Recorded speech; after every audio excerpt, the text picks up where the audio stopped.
Hi, welcome to a very quick tour of how to actually read an EPD. I've had heaps of questions about what does it actually mean, how do you read it, so I thought I'd give you a quick tour. An EPD is a document that summarizes a product's environmental impact over its life cycle, and they're independently verified.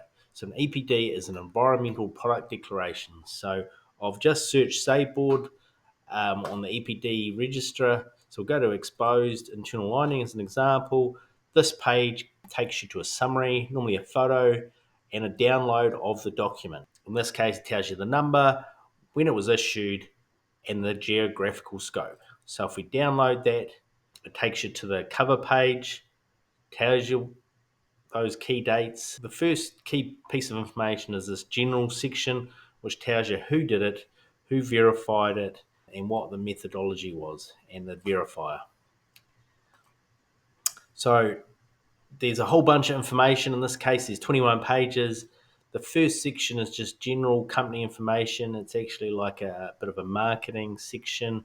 It tells you the product being verified, in this case, exposed internal lining and ceiling tiles. The next sort of key section is the LCA. What is the modules been included? And the modules are here. So there's what they call A1 to A3, which is called cradle to gate. A4 is distribution, A5 installation, and then C1 to C4 is the deconstruction, demolition, processing, disposal of a product. These are the declared units. So the next key bit is the material content. So this actually puts together what is actually in the product that's been assessed and the percentage of each product. There's through here, there's all the rules, the compliance standards, the ISO standard being used. There's a whole bunch of key assumptions and considerations, what the different environmental performance.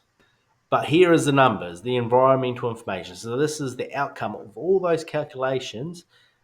They all boil down to this table here. And remember, in the case of Sabeboard, our product is in a square meter rate.